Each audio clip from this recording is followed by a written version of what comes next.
Eu sou o pastor Antônio Mardônio Vieira, sou pai do pastor Abimael Vieira, recentemente residindo aqui na cidade de Blumenau, Santa Catarina, procedente de São Paulo, mas antes trabalhei na Casa Publicadora das Assembleias de Deus durante 25 anos, no período em que eu comentei a revista da Escola Dominical. A última foi de janeiro a março de 1995. E é um prazer estar com você neste dia para juntos estudarmos a lição de número 5, intitulada A Mordomia da Igreja Local. Que nós tenhamos um bom proveito nesta aula.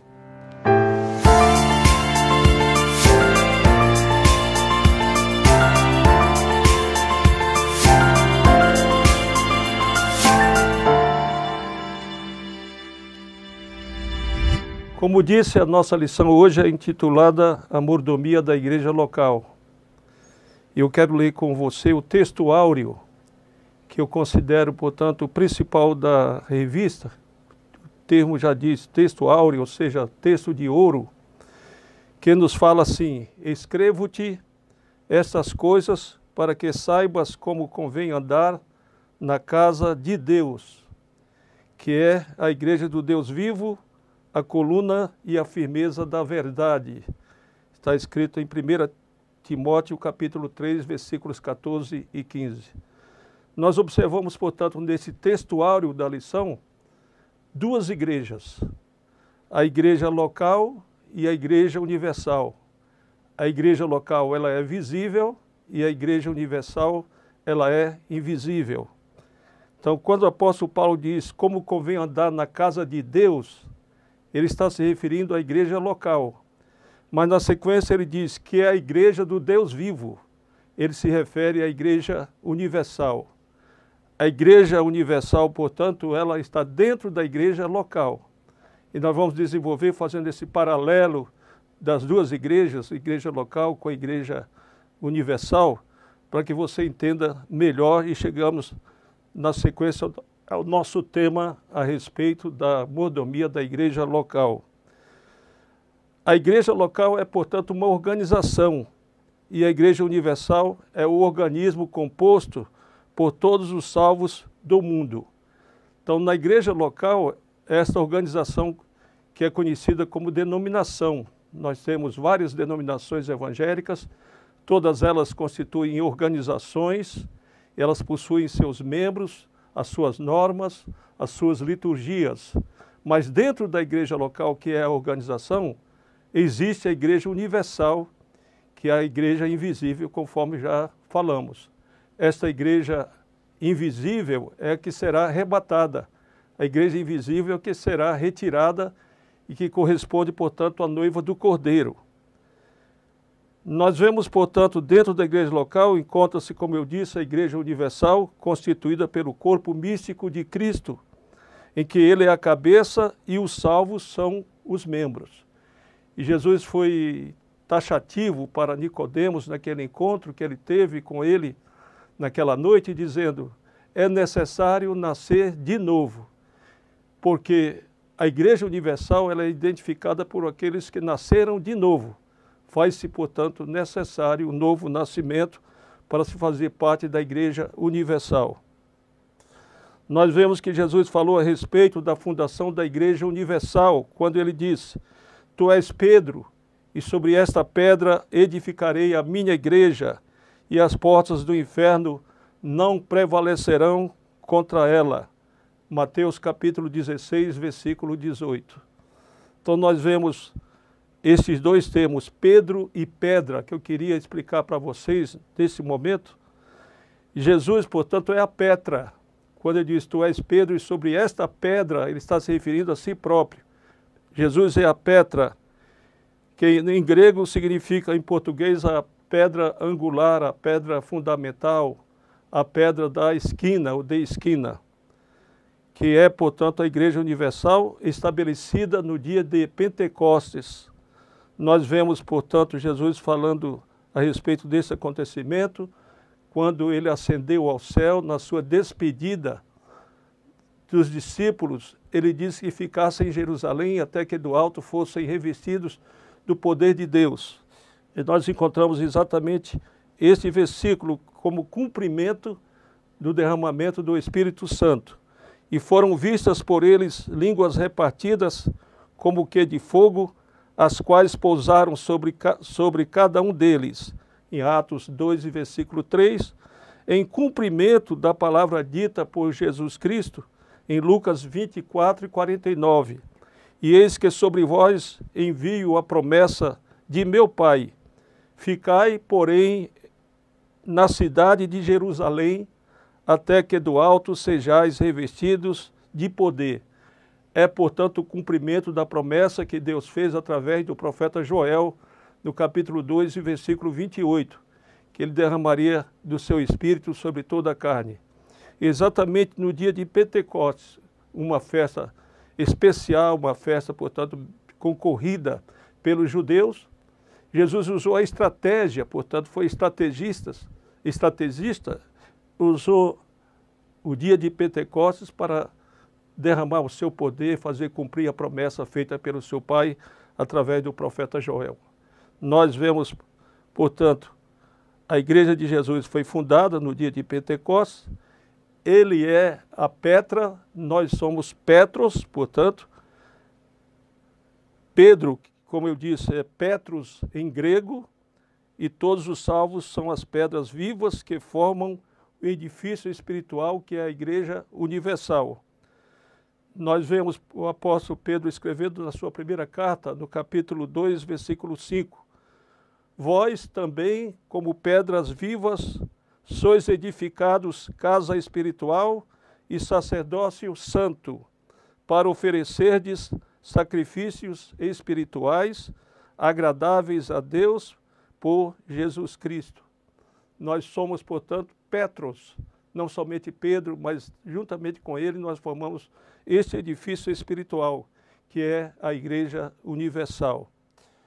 Nós vemos a tradição católica dizer que Pedro foi o primeiro Papa da Igreja Católica, porque Jesus disse, tu és Pedro, como se Jesus estivesse se referindo a ele como se fosse a pedra principal.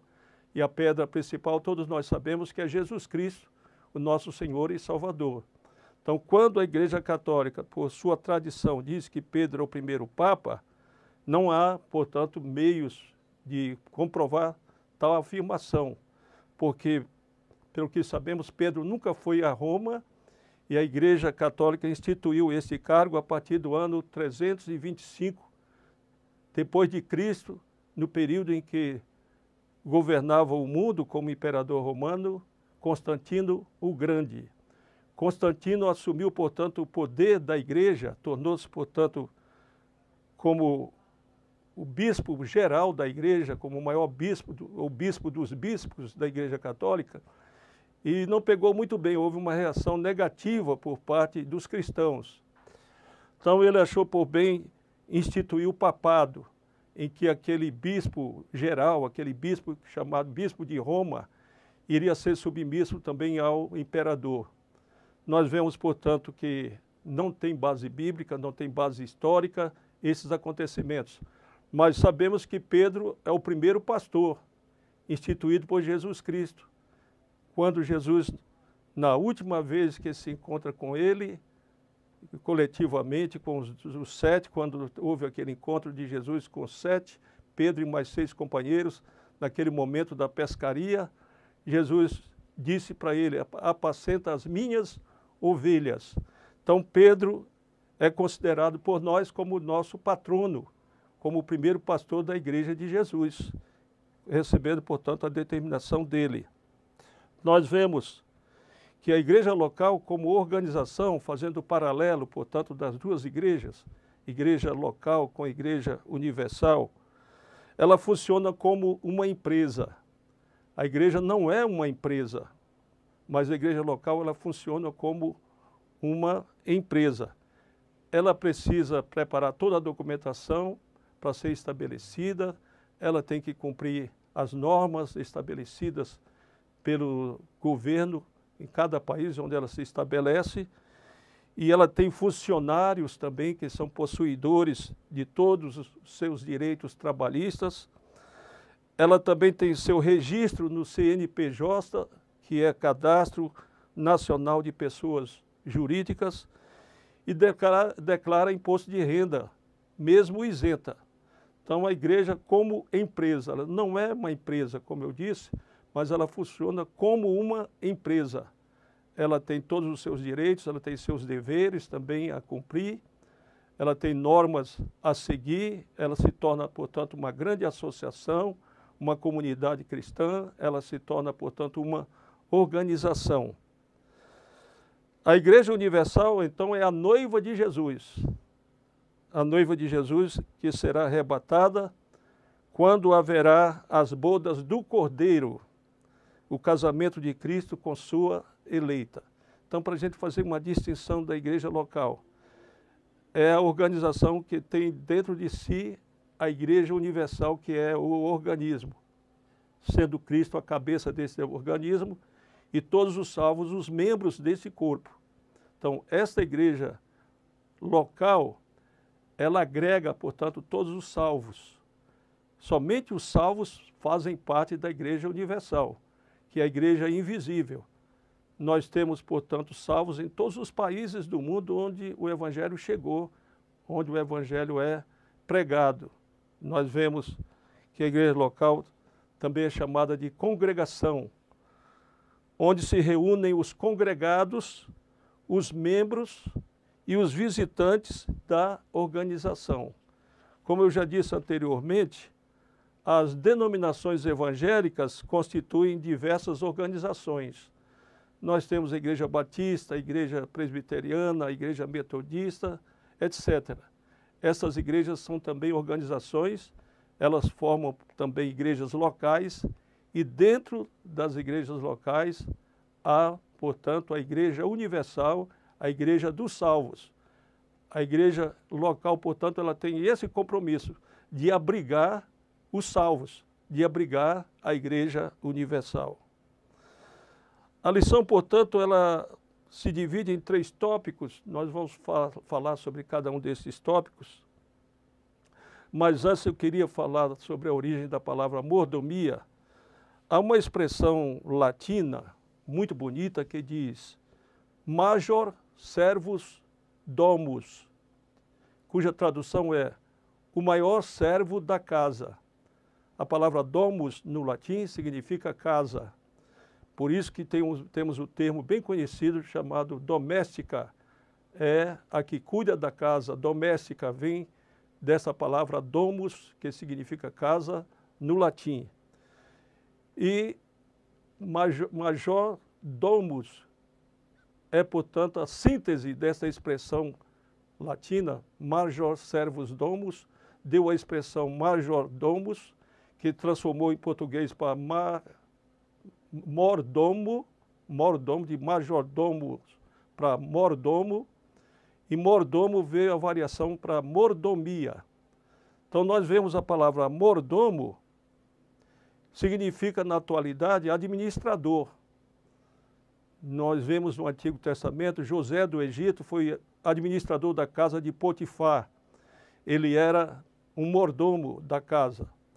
Nós vemos nos dias de Abraão também, Eliezer era mordomo na casa de Abraão, era o administrador dos bens de Abraão.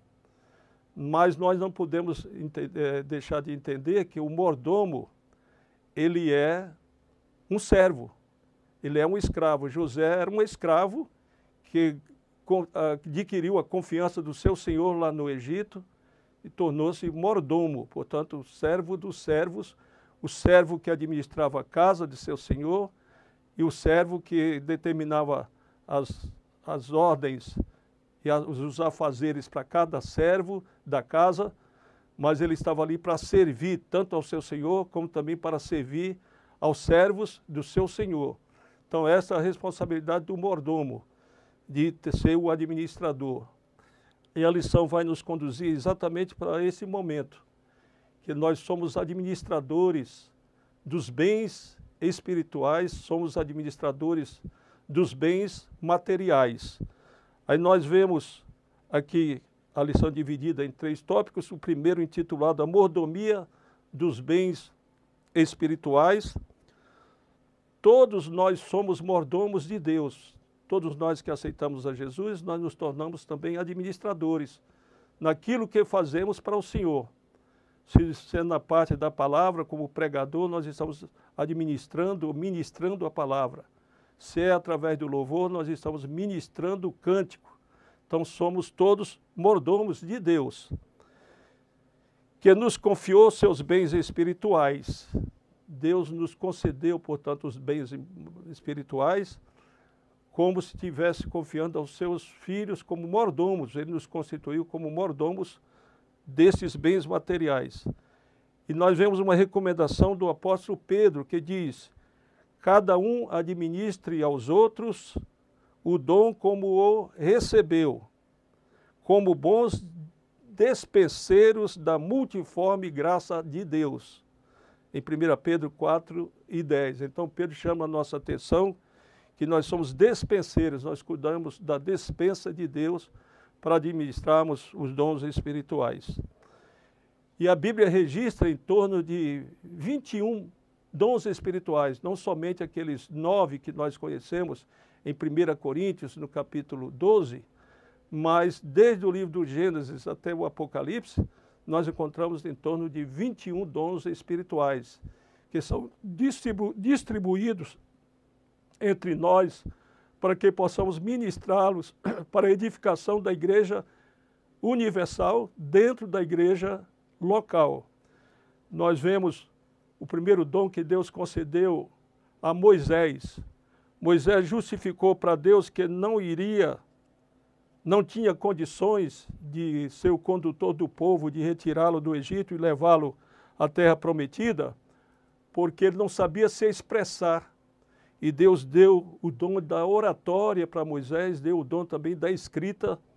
Moisés passou a ser o grande legislador, um grande escritor, escreveu o livro da lei, e também ele se expressou muito bem diante do povo, diante de que foi necessário. E nós vemos exatamente em Êxodo, no capítulo 4, versículo 12, Deus dando a ele este dom, o dom da oratória, quando diz assim: vai, pois, agora, e eu serei com a tua boca e te ensinarei o que hás de falar. Então, Moisés recebeu esse primeiro dom, que cuidou muito bem dele, também o dom do louvor. Ele é escritor de salmos, cantou, louvou, bendisse o nome do Senhor, e também escreveu, como eu disse, o livro da lei, que continha, portanto, 613 preceitos, sendo 248 preceitos negativos e 365 preceitos afirmativos. Nós vemos, além dele, outros dons dados no decorrer da história da igreja do Antigo Testamento, vários dons espirituais concedidos. E muitos foram recompensados pelo cuidado que tiveram com os dons espirituais. Mas muitos sofreram as consequências porque foram relapsos, não cuidaram bem dos dons espirituais. Nós vemos aqui no primeiro subtópico que diz assim: a mordomia e a valorização da palavra de Deus. Na liturgia do culto cristão, a palavra de Deus tem a primazia. Inclusive o salmista Davi diz: escondi a tua palavra no meu coração, para eu não pecar contra ti, no Salmo 119, versículo 11. Então nós nos reunimos, a igreja local ela se reúne para adorar a Deus. Essa igreja local, portanto, é representada pelos seus membros, que devem ser salvos, terem tido a experiência do novo nascimento em Jesus Cristo. E no momento em que a igreja está reunida, há louvores, há cânticos, há testemunhos, há revelações, mas a essência do culto na administração da igreja local, portanto, na mordomia da igreja local, é a palavra de Deus. A mordomia e a valorização da palavra de Deus. A palavra de Deus corresponde, portanto, à massa de trigo que nós utilizamos para fazer o bolo. E o louvor faz a parte do recheio do bolo, da confeitaria do bolo. Então, o louvor é necessário para a preparação do ouvinte, a fim de que ouça na sequência a palavra de Deus. Então, a palavra de Deus na mordomia cristã, ela tem prioridade, na mordomia da igreja local, ela tem prioridade. Nós vemos no subtópico 2, diz, a mordomia na evangelização e no discipulado. Quando eu usar o termo mordomia, você pode entender também como administração. Eu posso substituir o termo mordomia e dizer a administração na evangelização e no discipulado. Nós seremos excelentes mordomos se ganharmos as almas para Jesus e sabermos preservá-las conosco. O cuidado que nós devemos ter com as almas. Está dentro do propósito de Deus como mordomos, nós ganhamos as almas para o reino de Deus e cuidarmos bem destas almas. Então nós temos o que nós chamamos de discipulado. Não somente o discipulado, mas também a integração. Temos que nos empenhar para integrarmos essas pessoas conosco. Senão elas ficam dispersas, elas vêm de outro ambiente, elas vêm de outro meio, chegam aqui, precisam ser aconchegadas, precisam ser bem recebidas, compreendidas por nós para que elas se sintam à vontade. A integração e o discipulado, para que depois eles se tornem discípulos através do discipulado e deem um passo mais avante para se tornarem discipuladores, ou seja, aqueles que vão preparar discípulos para servirem a igreja local. Nós estamos nesse momento em que vivemos, em que a atenção, com exceção de algumas igrejas, não tem sido dada essa atenção total ao novo convertido. E nós devemos ter um cuidado muito grande da integração do novo convertido. Eu queria contar em poucas palavras um fato real de um senhor que foi evangelizado pelos jovens e ele aceitou a Jesus na praça daquela cidade em um domingo e foi convidado pelos jovens para estar à noite no culto. Ele foi à noite. Quando ele chegou lá, os jovens estavam na recepção para recebê-lo, ele foi muito bem recebido, foi colocado no lugar de destaque e ele se sentiu tão feliz que no momento do apelo, novamente ele aceitou a Jesus, seu nome foi anotado, o seu endereço, e aqueles jovens prometeram fazer uma visita. No domingo seguinte, ele ficou tão emocionado pela atenção que ele foi dada naquela igreja, que ele pediu à esposa para fazer um bolo a fim de recepcionar aqueles que iriam visitá-lo.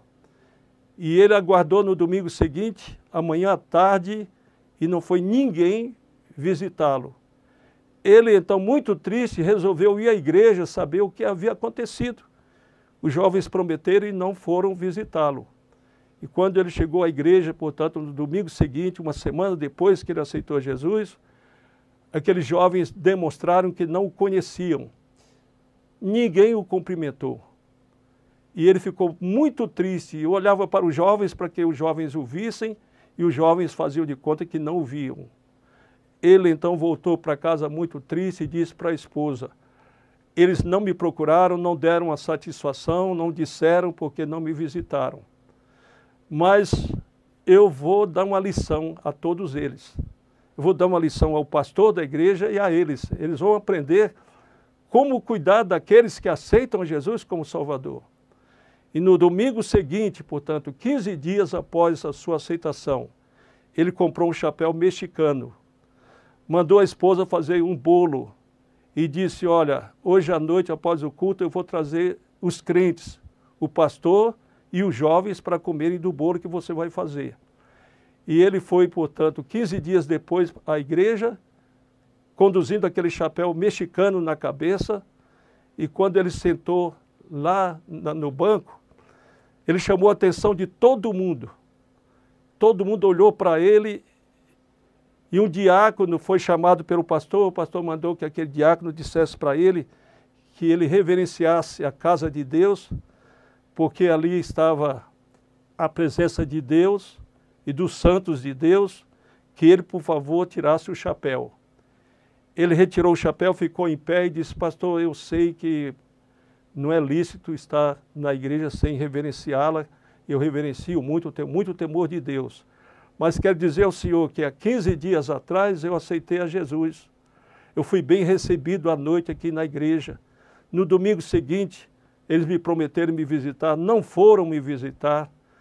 Eu, portanto, resolvi vir à noite à igreja, retornei no domingo à noite. Eles fizeram de conta que não me conheciam. Eu, então, resolvi comprar esse chapéu para que vocês me conheçam. E eu quero que vocês me chamem, a partir de hoje, o Zé do Chapéu. Eu quero ter comunhão com vocês. O pastor começou a chorar, levantou-se, deu um abraço nele, a igreja chorou, e após o culto foi o pastor e a mocidade comer do bolo. Meus irmãos, portanto, essa nossa preocupação na mordomia da igreja local, nessa valorização do discipulado.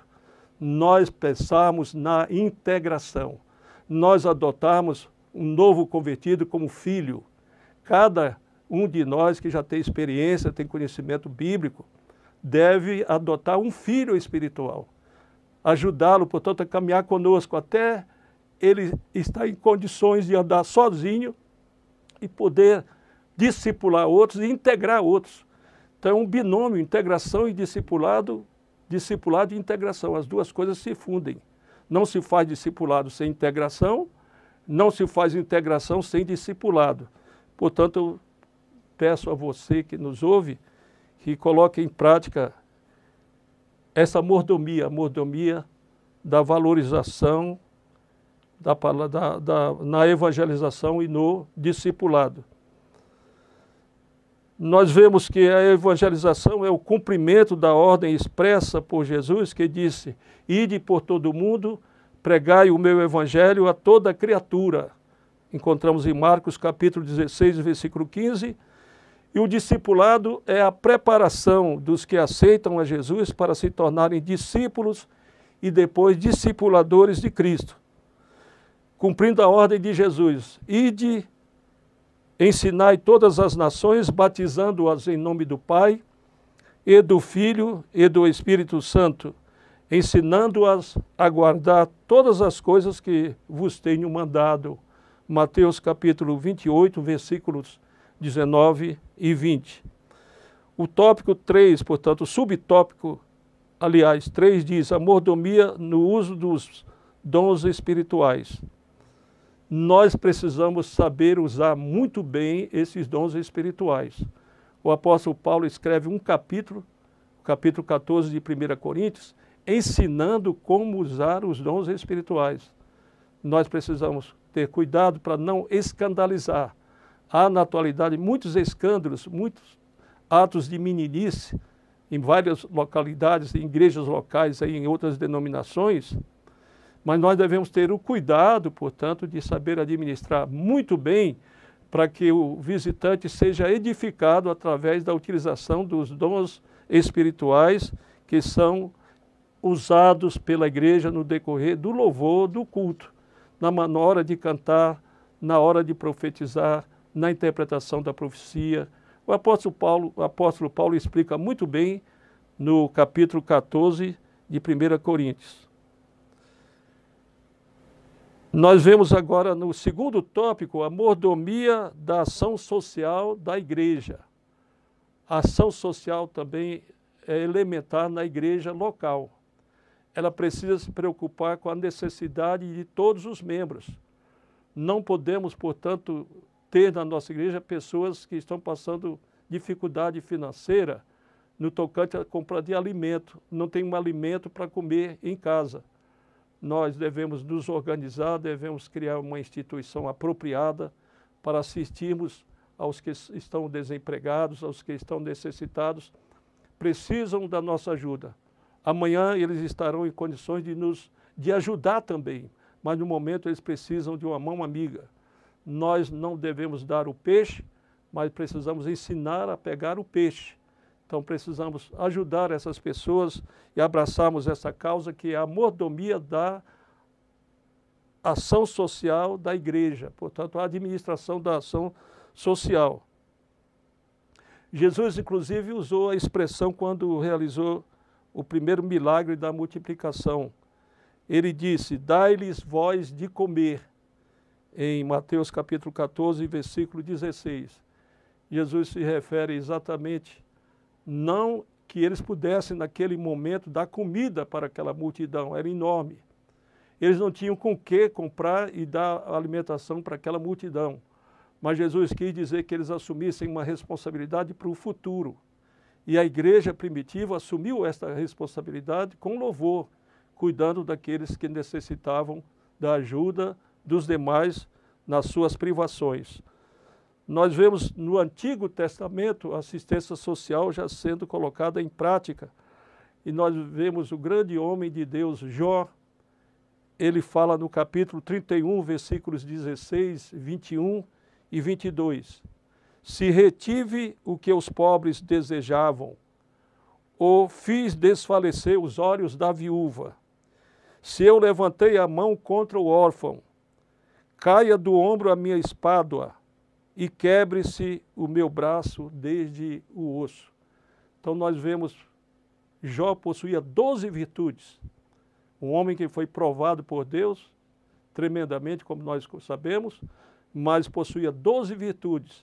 E essas 12 virtudes, ele inclui a hospitalidade, portanto, a atenção, a assistência social aos necessitados. Nós vemos que os profetas do Antigo Testamento falaram também da assistência social. No Novo Testamento, a assistência social também teve primazia. Foram instituídos 7 diáconos na igreja primitiva, a fim de cuidarem da assistência social. Encontramos exatamente em Atos capítulo 6 e versículo 3. Escolhei, pois, irmãos, dentre vós, 7 varões de boa reputação, cheios do Espírito Santo e de sabedoria, aos quais constituamos sobre este importante negócio. Os primeiros cristãos formaram uma comunidade onde ninguém tinha necessidade alguma. Então, aquela igreja local, aquela primeira congregação, aqueles primeiros templos construídos, todas as pessoas que frequentavam, não havia ninguém necessitado, conforme diz o versículo em Atos 4, versículo 34. Não havia, pois, entre eles necessitado algum. Nós vemos também o apóstolo Tiago falar a respeito da verdadeira religião. Quando nós praticamos a mordomia da assistência social, nós cumprimos a verdadeira religião. A religião pura e imaculada para com Deus, o Pai, é esta: visitar os órfãos e as viúvas nas suas tribulações e guardar-se da corrupção do mundo. Tiago, capítulo 1, versículo 27. E o subtópico, aliás, 3, fala agindo para a glória de Deus e o alívio do próximo. A igreja primitiva foi solidária com os irmãos mais necessitados durante a grande fome mundial ocorrida na época do imperador Cláudio César. Essa fome foi profetizada, foi predita pelo profeta Ágabo, que viria uma fome para o mundo todo. Essa fome realmente veio, mas a igreja ela se reuniu para que suprisse as necessidades daqueles irmãos que estavam com fome. E está exatamente em Atos, capítulo 11, versículo 29. E os discípulos determinaram mandar, cada um conforme o que pudesse, socorro aos irmãos que habitavam na Judéia. Nós vemos, já indo para o fim, o terceiro tópico, a mordomia dos crentes na igreja local. Todos temos a responsabilidade de participar dos trabalhos da igreja local, todos.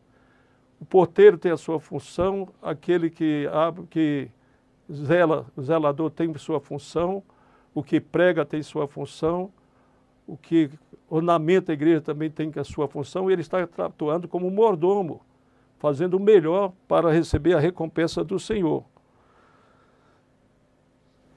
Em primeiro lugar, é preciso congregar. Nós estamos num momento em que vivemos um fato interessante chamado os desigrejados. São as pessoas que não frequentam mais a igreja, intitulam-se evangélicas, mas não frequentam as igrejas.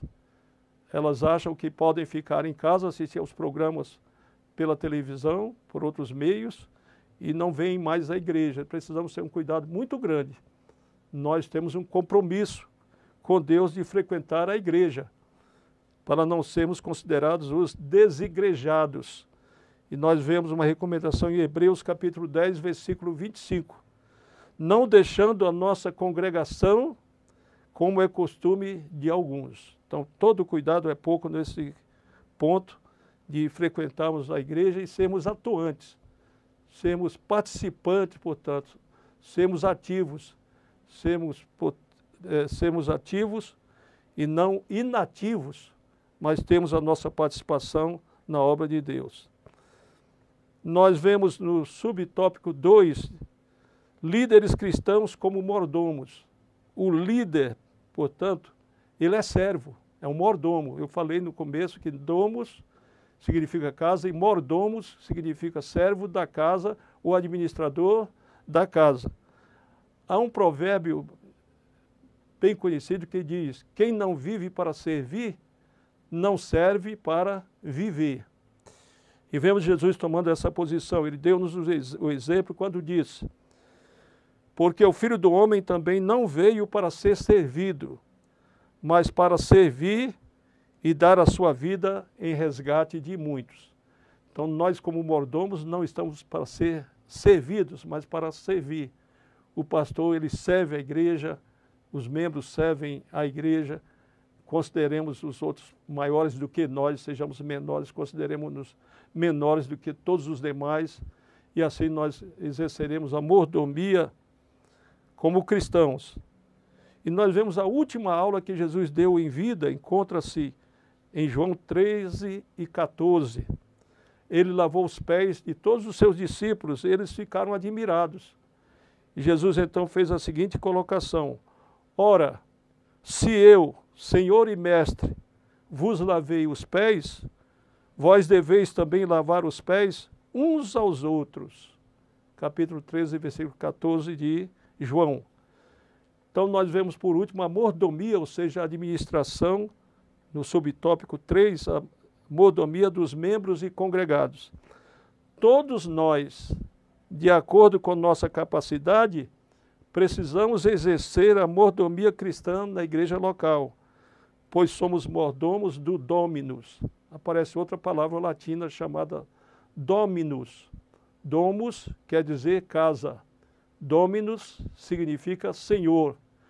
Todos nós somos servos do Dominus, que é o Senhor Jesus Cristo. E encerrando, agradeço a atenção sua por ter nos acompanhado nesta aula, quinta aula desse trimestre, terceiro trimestre da Escola Dominical, publicada pela Casa Publicadora das Assembleias de Deus. Eu digo, sigamos o exemplo do mordomo fiel. Bem-aventurado aquele servo a quem o Senhor, quando vier, achar fazendo assim. Lucas capítulo 12, versículo 43. Muito obrigado pela sua atenção. Desejo para você tudo do bom e do melhor e a sua edificação através desta lição.